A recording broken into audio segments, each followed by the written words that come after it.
So many years of catastrophe, more than 6 million refugees. It could be you and your family, forced from your home and your history. We are the people, and this is our time. Stand up, sing out for Palestine.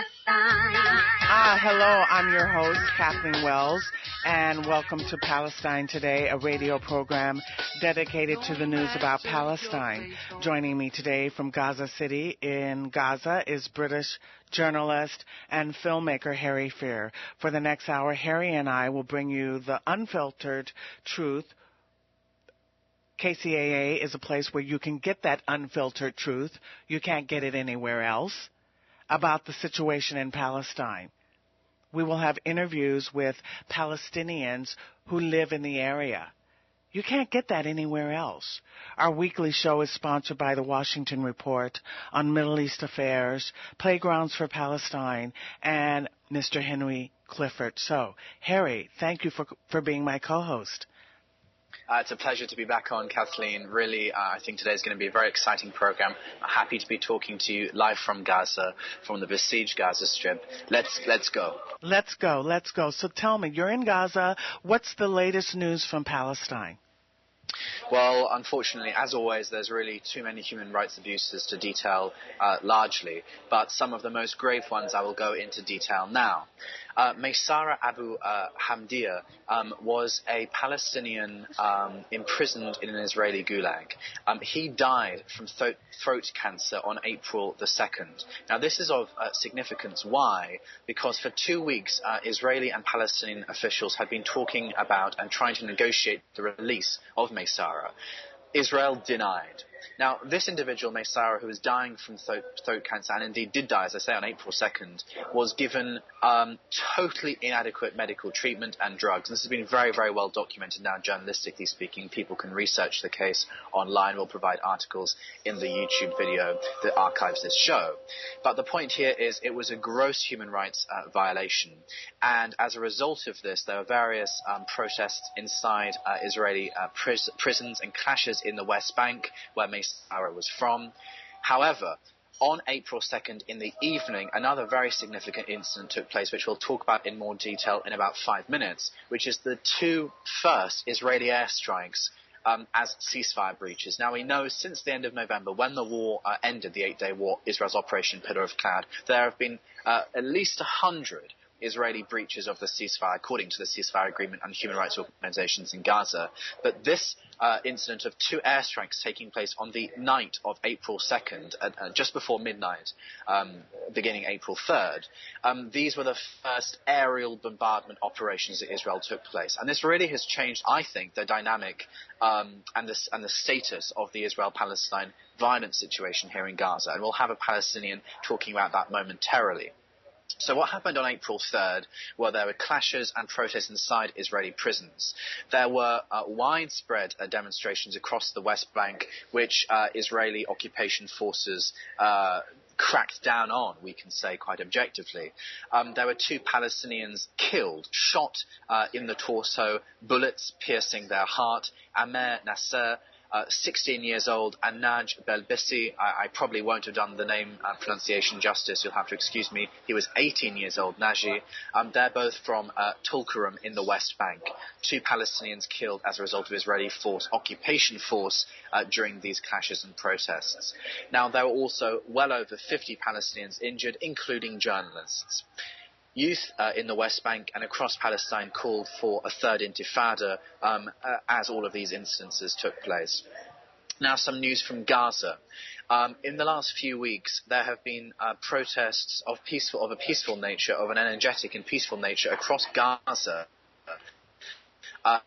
protesting against UNRWA's decision to cut back on financial payouts aid payouts to some of the poorest of the refugees in Gaza. Remember, most of the population of Gaza are refugees. 2/3 of them get services from UNRWA, the United Nations Relief and Works Agency, the United Nations body which provides relief and aid to Palestinians in Gaza and indeed in the West Bank and around the region, in fact. But UNRWA said that it lost substantial amounts of funding and that it had to cut back on these financial payouts. This was a severe blow to some of the poorest of the poor in Gaza, and hence over these last few weeks there have been demonstrations. Now, a couple of days ago there was a demonstration of hundreds of civilians, men, women and children outside the United Nations headquarters in Gaza City in the Gaza Strip, and a couple of dozen eyewitnesses say men tried to trespass onto the United Nations headquarters. Now, this and various other instances of trespassing onto the United Nations aid depots, the United Nations spokesperson, UNRWA's spokesperson of Gaza operations, said that they feel so insecure that they can no longer provide aid relief to 25,000 Palestinians a day, and that indefinitely they're shutting down all 12 distribution centres across the Gaza Strip. As you can imagine, that isn't great news for some of the poorest of the poor refugees in Gaza and indeed in the world. So that took place yesterday, the beginning of the open-ended UNRWA suspension of its aid depots and relief services.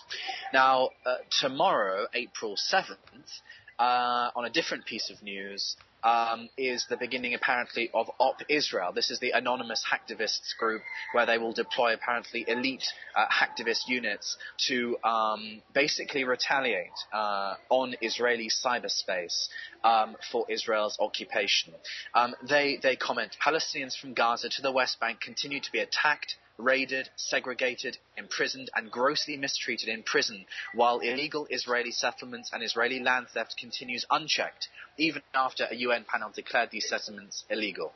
So this is Anonymous's position, and they are exacting, beginning tomorrow, Op Israel, which is of some significance as well. So now we'll speak to Yousef Al Helo, a freelance journalist from Gaza, a veteran Palestinian journalist, who will comment further on these ceasefire breaches which have taken place on April 2nd, on the evening of April 2nd. So we'll try and connect with him now. Hopefully he'll come through in the next few seconds. Hello. Yousef, hello. Yes, Harry, yeah. Well, we're live in California and around the world on Ustream. Yousef, thank you for joining us on Palestine today. Yousef Al Helo is a freelance journalist, Palestinian, a Gazan indeed. Yousef, could you just give us some more detail about the airstrike ceasefire breaches and the context of these breaches? Well, thank you very much for having me.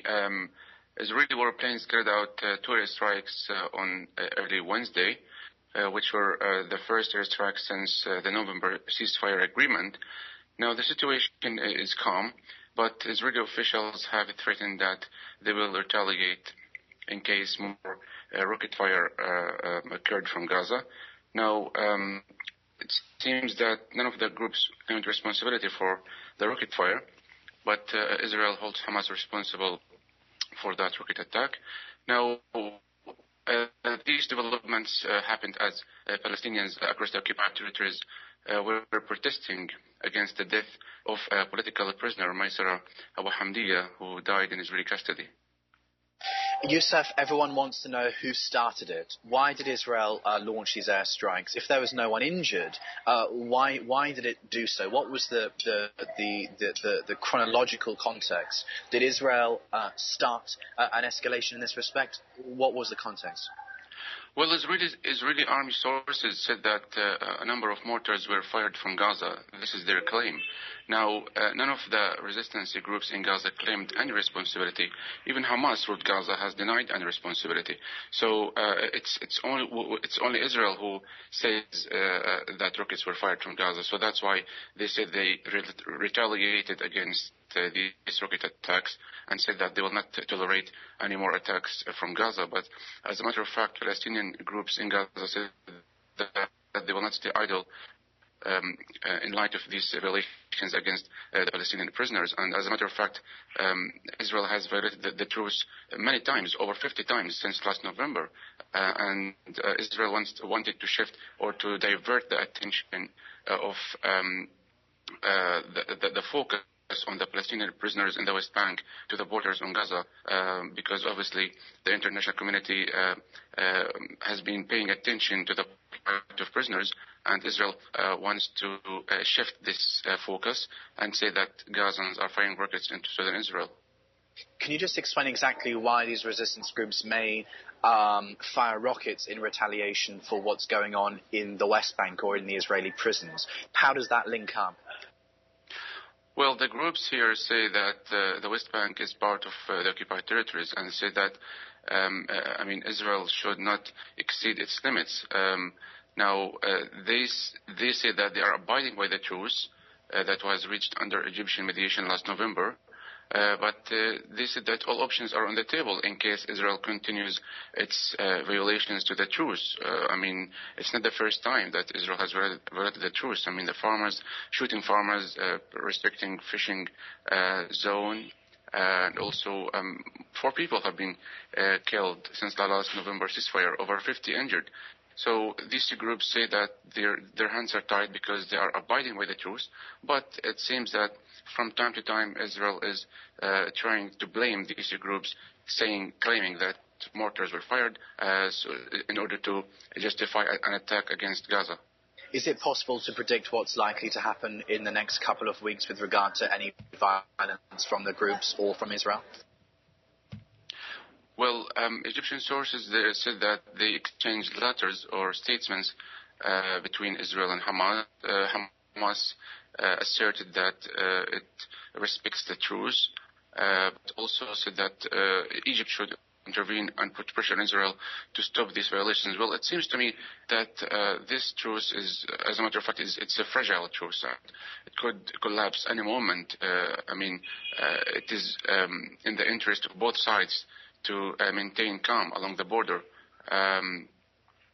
So obviously people here say that it is in the hands of Israel. The ball now is in the Israeli court. Now, Palestinians say that, they cannot tolerate attacking their territory or torturing Palestinian prisoners. So they say that it's the least they can do. They said that we will retaliate, but no one wants to see violence. Yousef, would you be happy to stay on the line to answer some questions from callers in about 20 minutes, or do you have an engagement? It's okay. I can hold, no problem. Thanks, Yousef. Kathleen, back to you.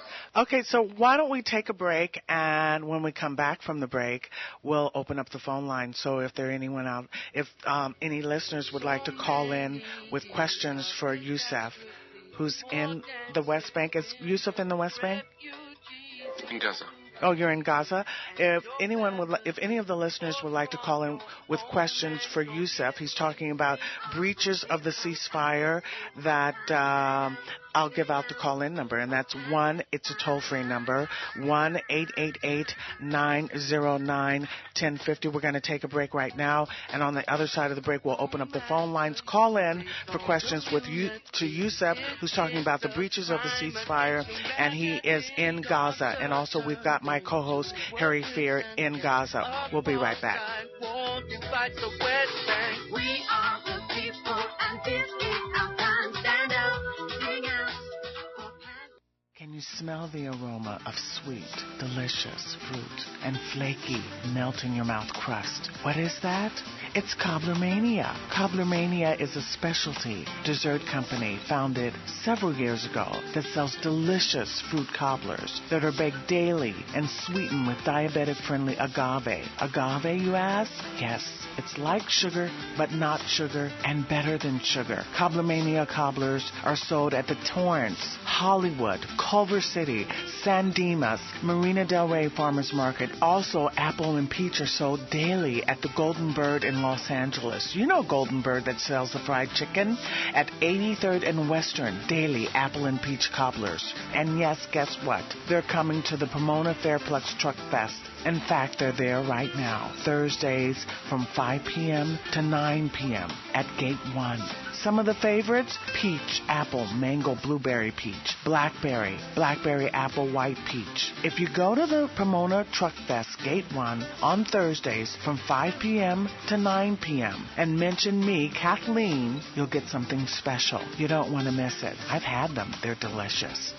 Playgrounds for Palestine is a non-for-profit 501c3 organization dedicated to upholding the Palestinians' child's rights to play. This is a right enshrined in the United Nations Convention on the Rights of the Child. We operate through a volunteer board and staff, the generosity of our supporters, and a lot of heart. To date, Playgrounds for Palestine has constructed 15 playgrounds in Palestine, as well as refugee camps in Lebanon and Syria. To contribute to this most worldly cause, please go to our website at www.playgroundsforpalestine.org or send a check to Playgrounds for Palestine, P.O. Box 559, Yardley, Pennsylvania 19067 at www.playgroundsforpalestine.org.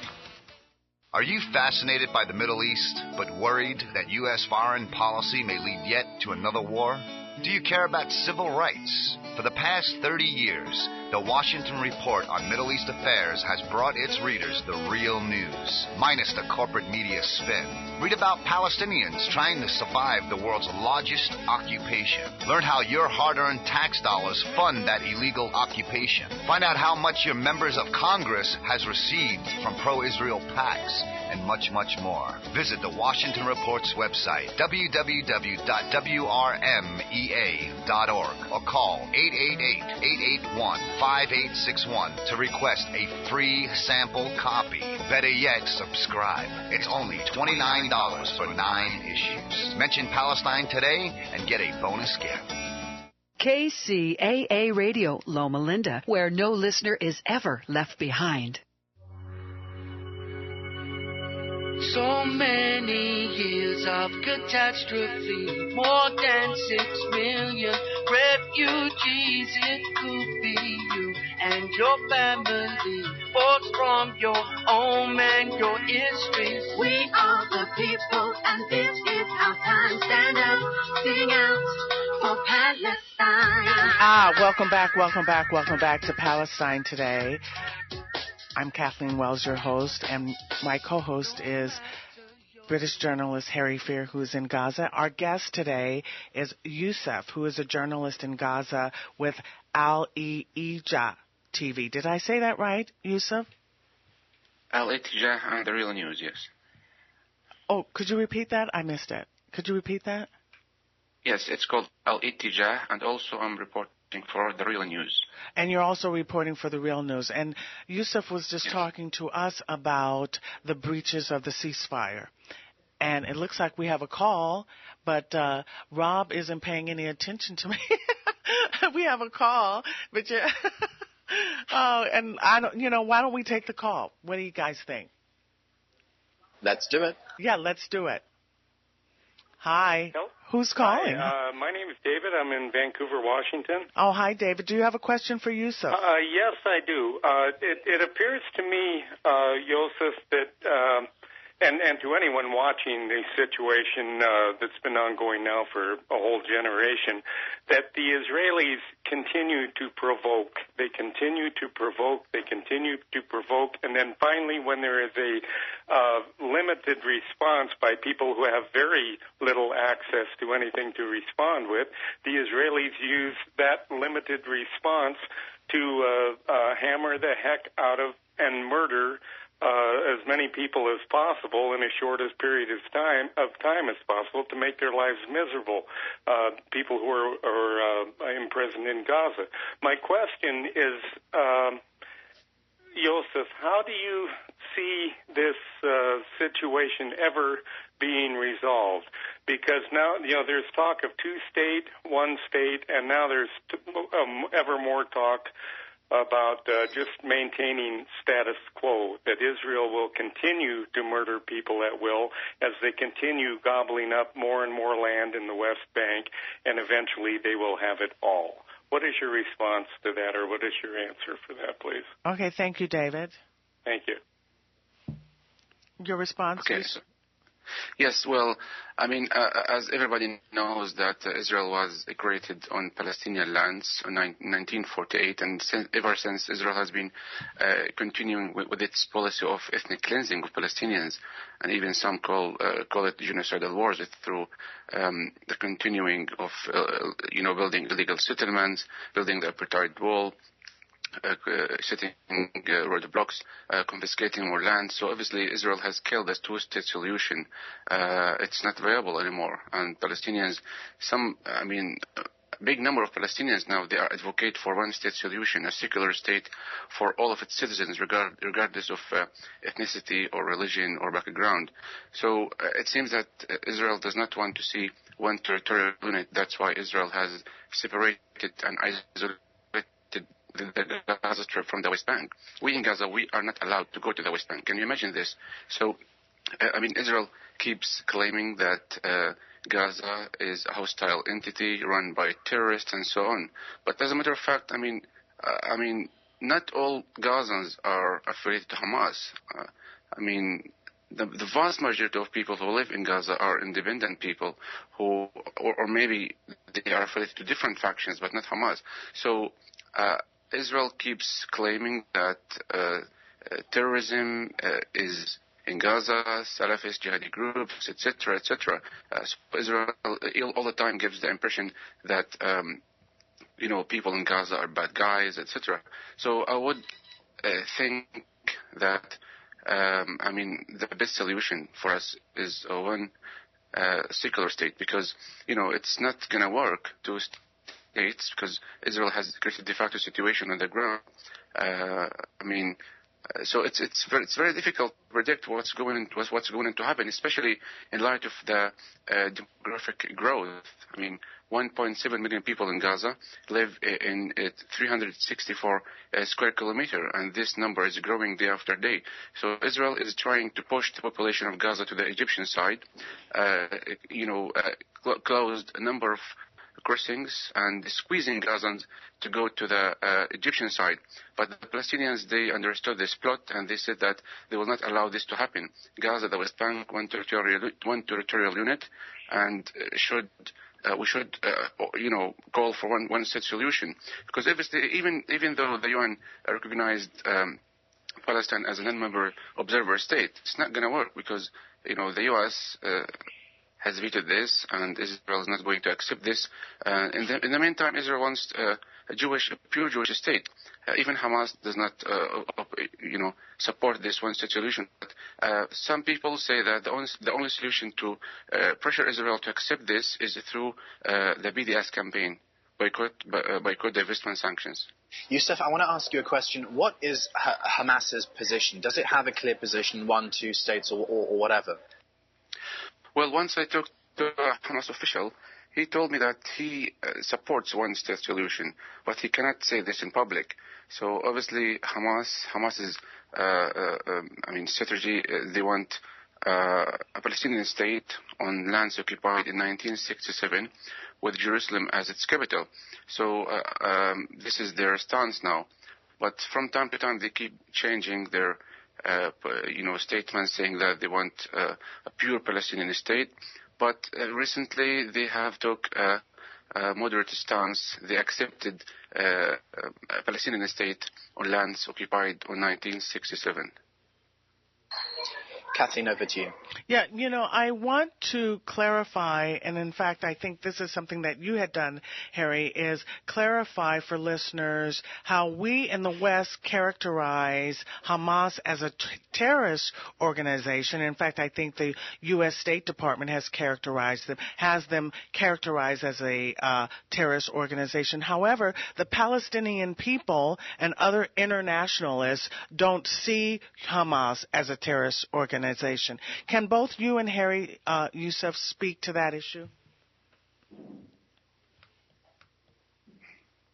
Hello? Yeah.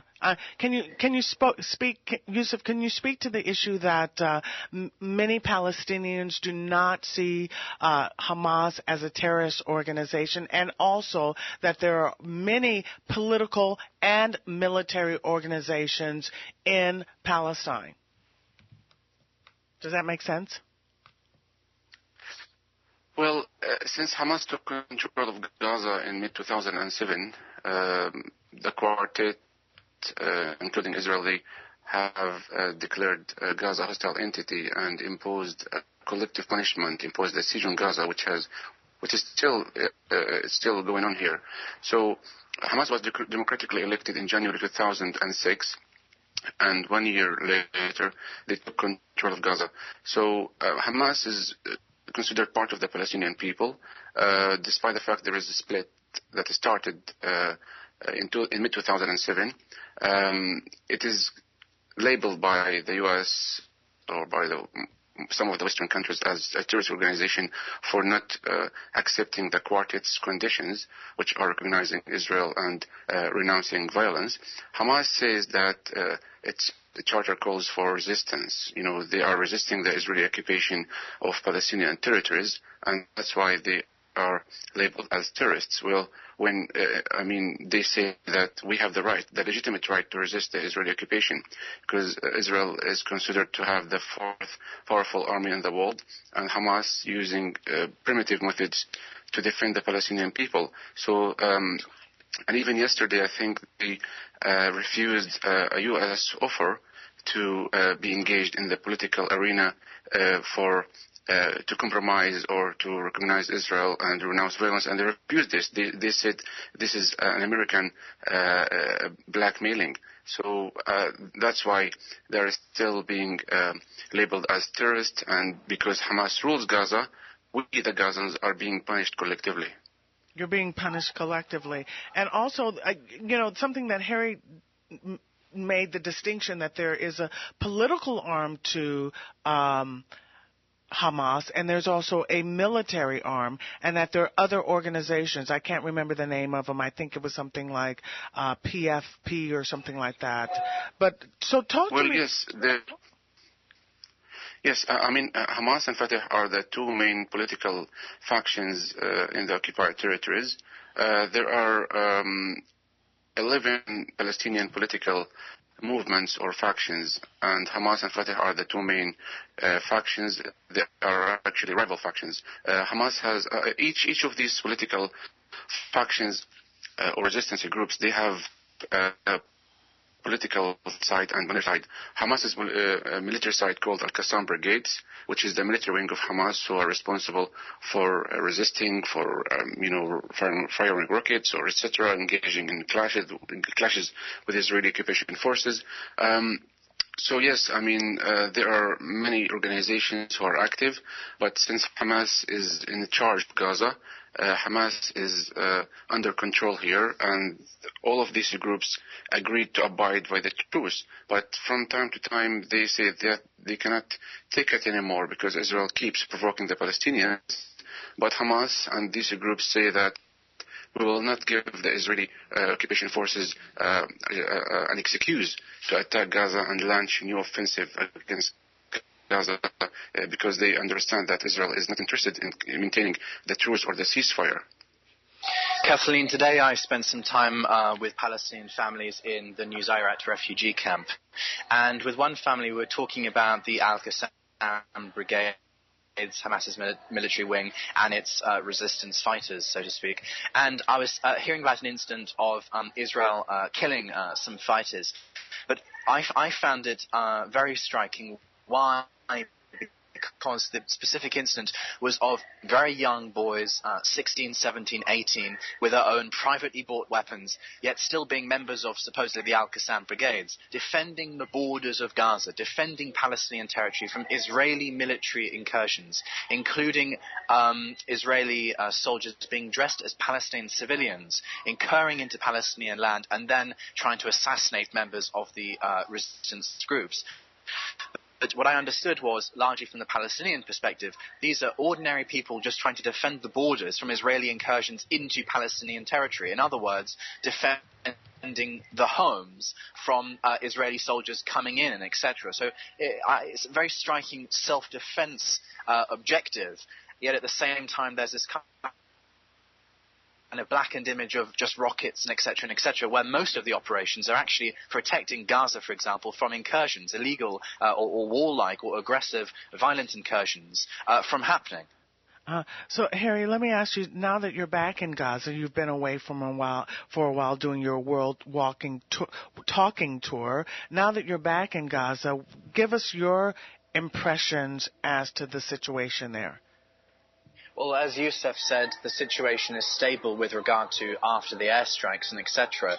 But my impression is that having had the recent precedent of these two airstrikes in the north of Gaza, that this takes us back to a situation more like it was 6 months ago, where there would be occasional bouts of tit-for-tat violence, a cycle of violence between resistance groups and Israeli fighter jets and soldiers on the border, which is, I think, a new disturbing reality in the sense that it's more stable and quiet now, but now in these days following the airstrikes. But the problem here is that the airstrikes set a precedent that things could flare up quite more violently and tragically at any point. Now Israel has set this precedent, as I say. Mm-hmm.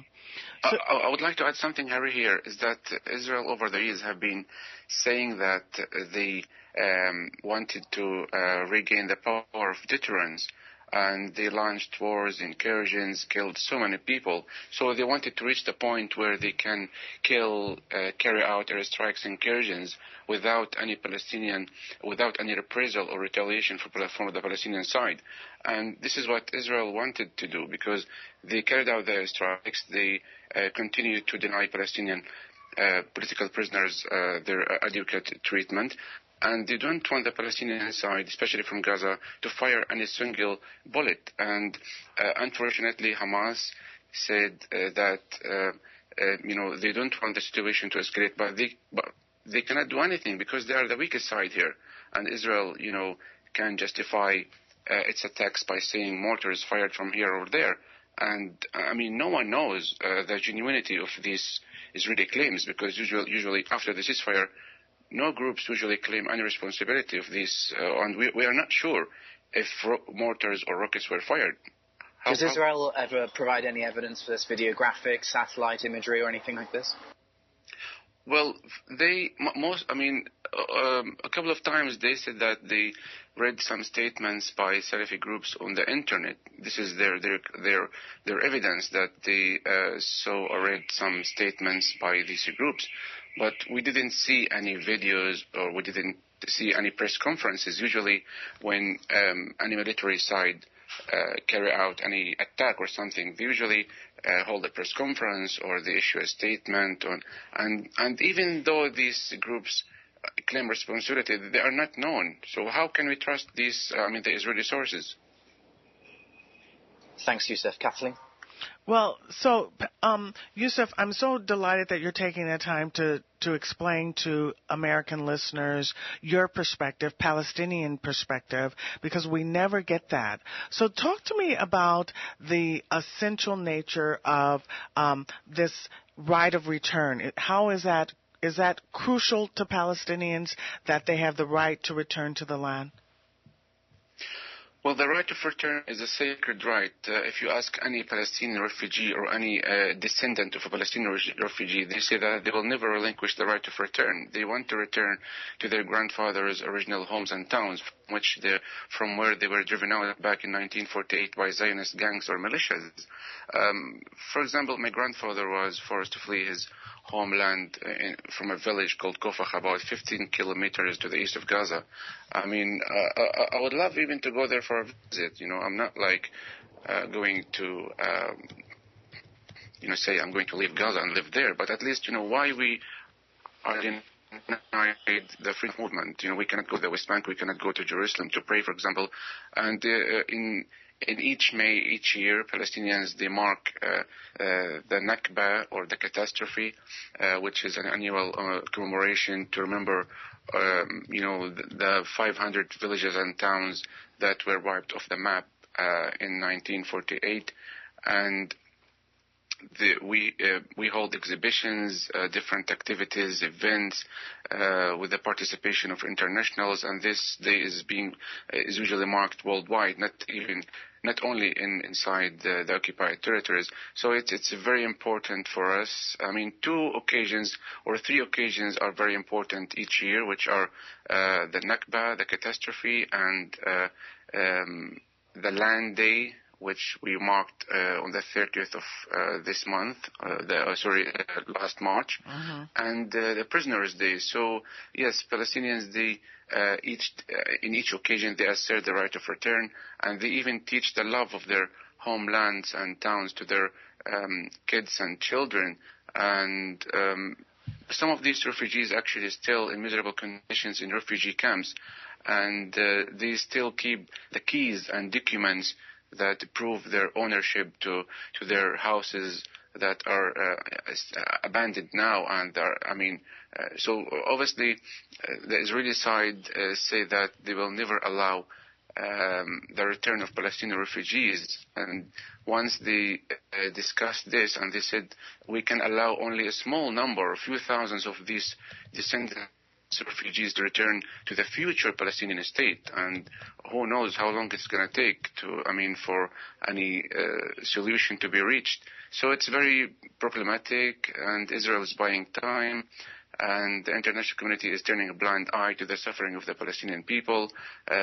Israel behaves as a country above the international law, and we have been recognized now as, Palestine was recognized as a non-member observer state, and we cannot, the Palestinian Authority is under immense pressure from the U.S. not to use the IC, the International Criminal Court, to file, for example, to prevent or to protest against Israeli occupation policies with regards to the illegal settlements, for example. Yousef, I wondered, could you touch on an issue which Palestinians regularly bring to my attention, which is to what degree there is a kind of corruption within Palestinian representations in the West Bank and in Gaza to, in a way, perpetuate the current status quo because they're in power? Well, this is a sad reality. Unfortunately, we have 2 governments, one in Gaza run by Hamas, the other one is in the West Bank run by the Palestinian Authority under the leadership of President Abbas. The West Bank government is called a Western-backed government, obviously because it receives financial support from the U.S. and from Western donors, while in Hamas, they have their own sources of bringing money. So we have, these 2 sides have been at loggerheads since 2007. This division is very destructive, I would say. We as Palestinians, we cannot urge the international community to help us and intervene and, help us to end the occupation or whatsoever.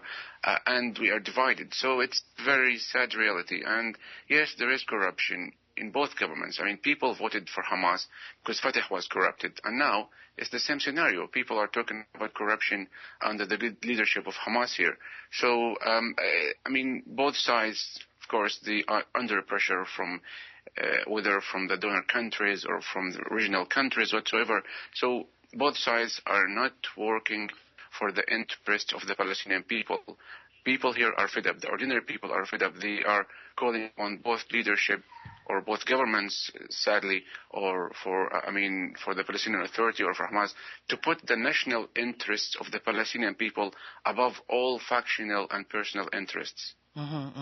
To put the interest of the Palestinian people above all factional interests. We have a call now from Donna in New Jersey. Hi, Donna. Hi, Kathleen. I have a question for Yousef.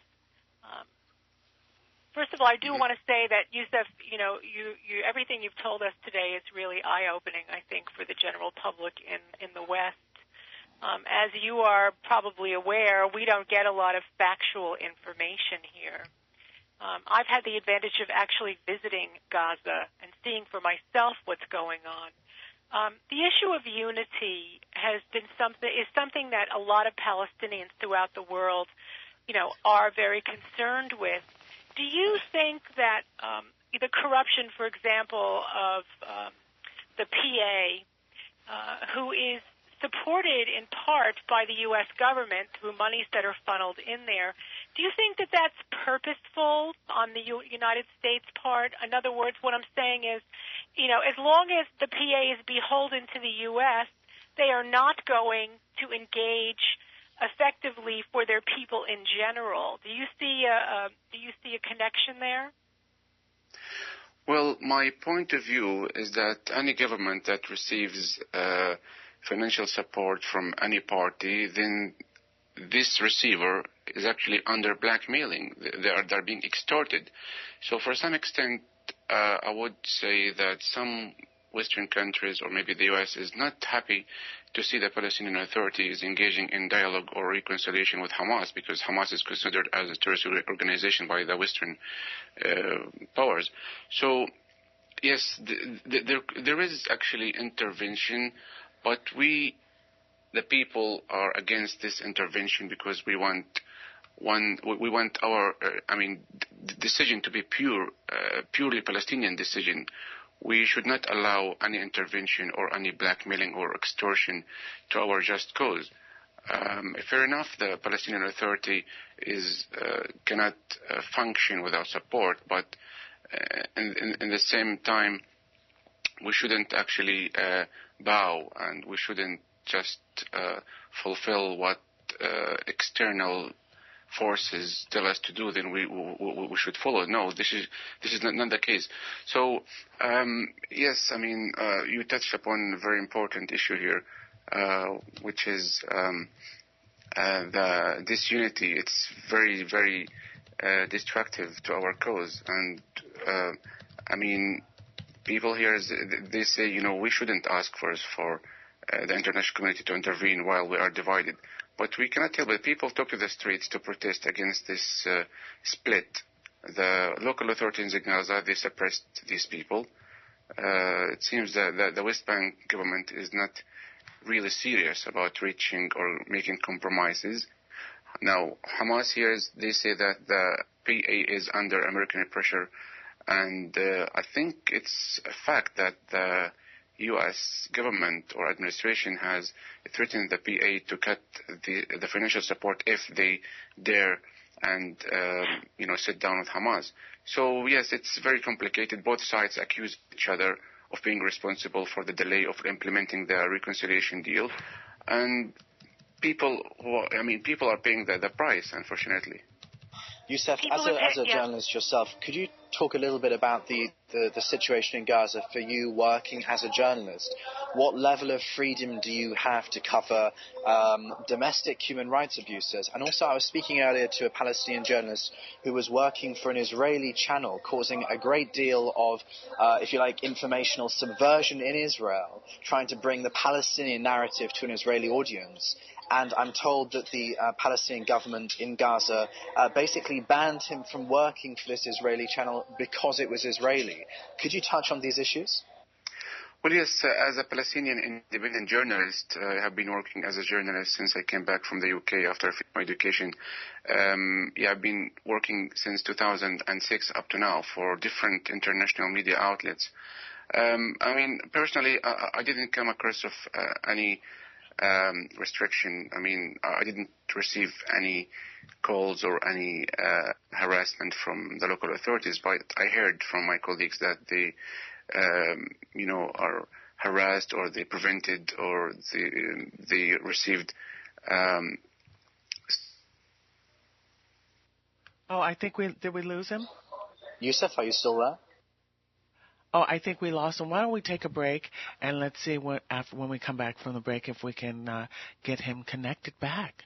So this is Palestine Today. We were talking to Yousef, my co-host Harry Fear, and we'll be back. We're going to try to connect back with Yousef. We'll be right back. More than 6 million refugees, it could be you and your family, forced from your Can you smell the aroma of sweet, delicious fruit and flaky, melt-in-your-mouth crust? What is that?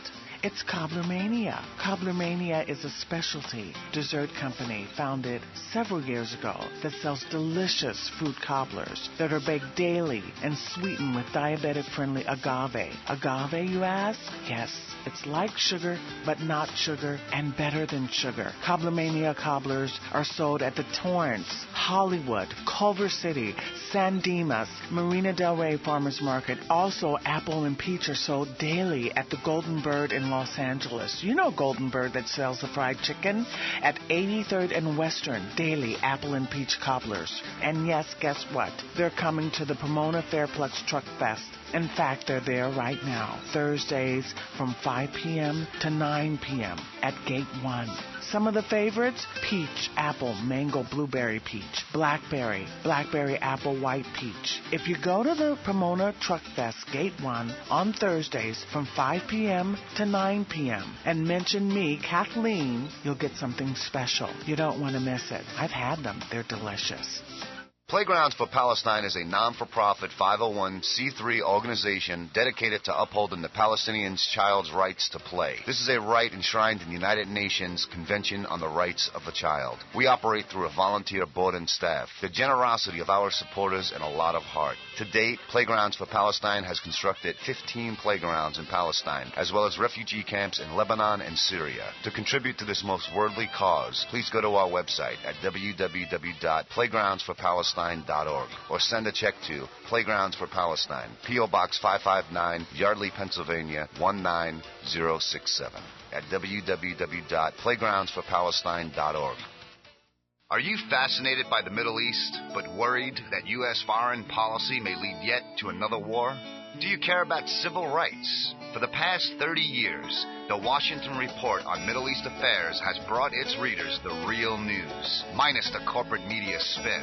Read about Palestinians trying to survive the world's largest occupation. Learn how your hard-earned tax dollars fund that illegal occupation. Find out how much your members of Congress has received from pro-Israel PACs, and much, much more. Visit the Washington Report's website, www.wrmea.org, or call 888-881-5861 to request a free sample copy. Better yet, subscribe. It's only $29 for 9 issues. Mention Palestine today and get a bonus gift.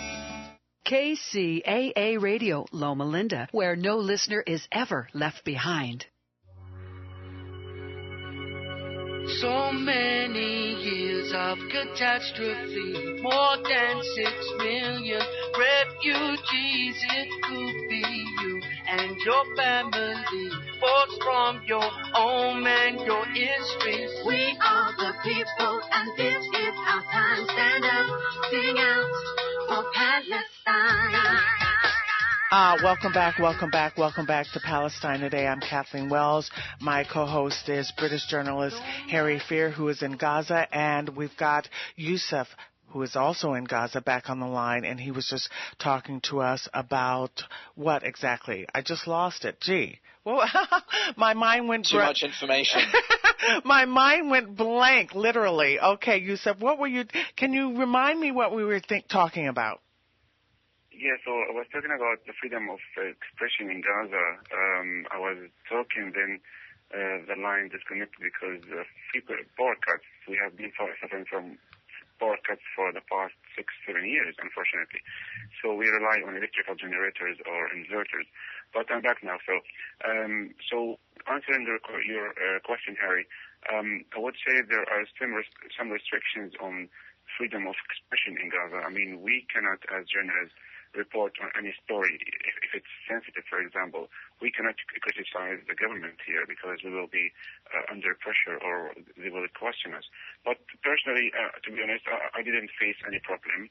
I've been reporting on different stories. For example, on the collaboration or the collaborators, the story, and etc. So yes, in recent months or years, Hamas authorities issued some regulations and decisions to prevent Palestinian journalists from working for Israeli news agencies or do reports for these media outlets, and also they took for the situation, for example, to restrict giving permits for international journalists, for example, or tourists to come to Gaza, because they have this kind of espionage paranoia here.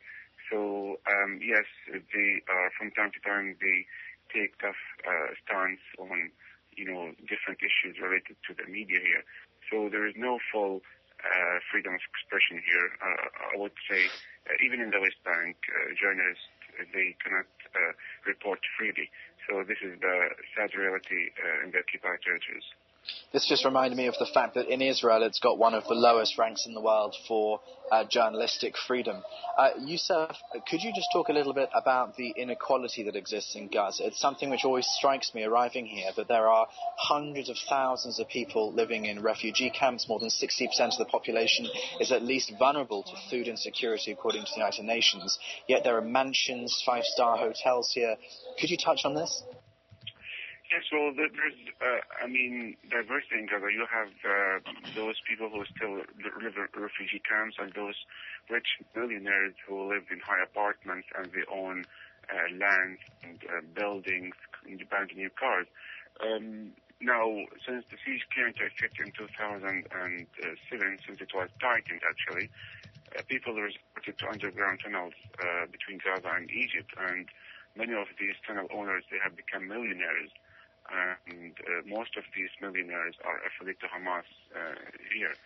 And those who do not have any source of income, they are still receiving humanitarian aid or food parcels from international agencies such as the United Nations Relief and Works Agency, which has decided to shut down its operations and distribution centers recently because some of the refugees staged a protest to protest against UNRWA's decision to cut down or to cancel the financial support for these families.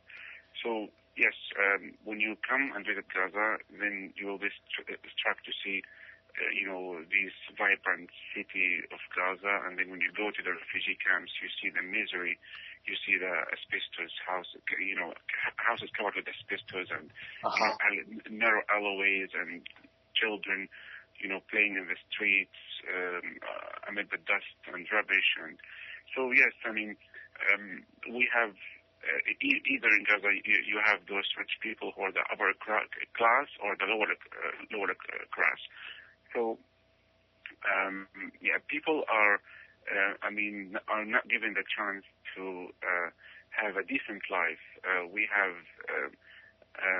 an army of jobless people, especially those graduates. We have a number of universities. Each year, thousands of students graduate, and they cannot find jobs.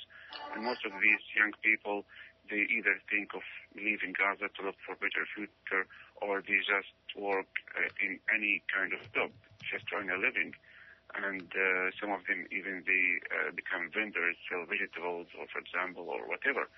So, Yousef, we actually only have a couple of minutes left.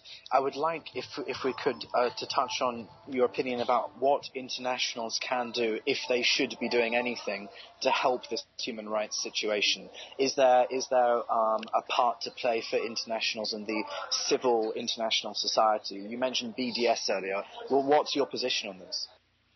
Well, I would advise internationals who support the Palestinian cause to visit the occupied territories to see by themselves the situation on the ground. Those who cannot, then they should engage in seminars and workshops to raise awareness, to learn, educate themselves, and educate others.